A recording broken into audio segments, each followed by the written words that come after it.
आज अपना सवाल है कि निम्नलिखित संख्याओं को अभाज्य गुणनखंड के रूप में व्यक्त करना है। यानी कि आपको जो भी संख्या दे रखी है उनको अभाज्य गुणनखंड के रूप में व्यक्त करना है। माना कि पहली संख्या है अपनी 140 और 156, यानी कि 140 और 156 ये दोनों संख्याएं, इनको प्राइम फैक्टर में अपन को चेंज करना है, यानी कि अभाज्य गुणनखंड में अपन को इनको बदलना है। तो सबसे पहले अपन इनका क्या करेंगे, अभाज्य गुणनखंड करेंगे इस प्रकार से, 140 ऐसे करेंगे 156। तो सबसे पहले अपन इसमें किसका भाग देंगे, 2 का भाग देंगे। 2 का भाग देंगे तो ये कितना है, 14। 2 का भाग 14 में देंगे तो 7 बार जाएगा। फिर 0 आ रहा है, फिर दोबारा अपन 2 का भाग देंगे 3 बार और 5 बार। फिर 2 का भाग नहीं जाता है, 3 का देके देखेंगे, 3 के पहाड़े में भी 35 नहीं आता है, तो आम देंगे 5 का भाग। कितनी बार जाएगा, 7 बार जाएगा। 7 में अपन ने 7 का भाग दिया तो 1 बार गया। इसी प्रकार से हम 156 इसके भी प्राइम फैक्टर करेंगे, यानी अभाज्य गुणनखंड करेंगे। तो सबसे पहले देखेंगे यहाँ इकाई का अंक है 6, तो 6 इकाई का अंक होता है तो 2 का भाग उसमें जरूर जाता है, तो इसलिए अपन 2 का भाग देंगे। यहाँ है 15, 15 में 2 का भाग देंगे 7 बार, 1 बचेगा। ये कितने हो जाएंगे, 16 हो जाएंगे। 16 होने के बाद में 2 का भाग देंगे तो 8 बार। फिर दोबारा 8 आ गया, 2 से डिवाइड हो जाएगा तो 2 का भाग देंगे 3 बार और 6 बार। फिर 2 का भाग देंगे 18, फिर 2 का भाग देंगे 9 बार। फिर 2 का नहीं जाएगा, 3 का जाएगा, 3 का। तो यहाँ पर अपने 140 इसके जो प्राइम फैक्टर है वह है 2 मल्टीप्लाई 2 मल्टीप्लाई 5 मल्टीप्लाई 7।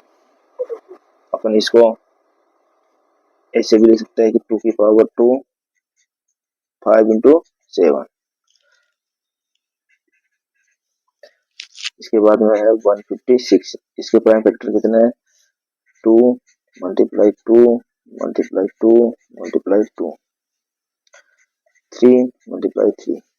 तो 2 कितने हैं, 1 2 3 4, और 3 कितने हैं, 2। तो अपन इसको पावर के रूप में भी लिख सकते हैं, 2 की पावर 4 और 3 की पावर 2। ये इसके हो गए प्राइम फैक्टर।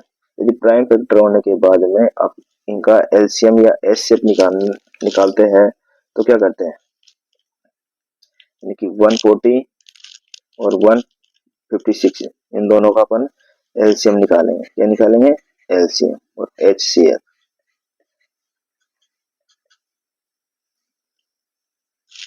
प्राइम फैक्टर सिर्फ यहाँ तक ही करना था। उसके बाद में यदि वो आपसे पूछेगा कि एलसीएम भी बताओ और एचसीएफ भी बताओ, तो एलसीएम और एचसीएफ निकालने के लिए इन दोनों संख्याओं का, यानी कि इन जो प्राइम फैक्टर दे रखे हैं इनमें से एचसीएफ और एलसीएम के लिए जिस प्राइम फैक्टर की, यानी जिस प्राइम नंबर की पावर सबसे ज्यादा बार आती है, यानी 2 यहाँ पे 2 है, यहाँ पर भी 2 है, यानी कि जो जितनी ज्यादा बार पावर में है उसको एक बार लिखना है।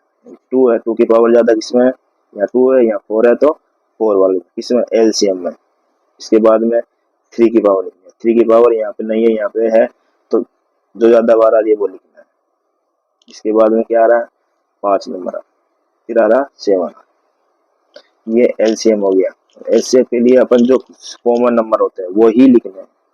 क्या लिखने हैं, जो कॉमन नंबर आ रहा है, इसमें 2 है, इसमें 2 है, तो 2 लिखना है और पावर छोटी लिखनी है, यानी यहाँ 2 है, यहाँ 4 है, तो अपन को छोटी पावर लिखनी है। इसमें 3 है, इसमें 3 नहीं है, इसमें 5 है, इसमें 5 नहीं है, तो अपन को सिर्फ इतना लिखना है। तो एच सी एफ अपना कितना आया, 2 की पावर 2 यानी कि 4। कितना आया, 4। और जो एचसीएफ निकालेंगे, एलसीएम निकालेंगे, एलसीएम कैसे होगा, 2 की पावर 4, 2 की पावर 4 को अपन लिख सकते हैं 16, 3 की पावर 2 को लिखते हैं 9 और 5 इंटू 7। इन तीनों को अपन मल्टीप्लाई कर देंगे। क्या कर देंगे, मल्टीप्लाई कर देंगे। 16, 9, 5 और 7 तीनों को मल्टीप्लाई करने के बाद में अपना माना जाएगा 5040। ये इन दोनों नंबरों का क्या है, एलसीएम। क्या है ये, एलसीएम है किसका, 140 और 156 का। यदि प्राइम फैक्टर की बात करेंगे तो अपन को यहाँ तक ही निकालना है, यानी कि सिर्फ इतना ही करना है। उसके बाद में यदि एलसीएम और एचसीएफ पूछेगा तो फिर आपको इनों का एलसीएम और एचसीएफ इस प्रकार से निकालना है।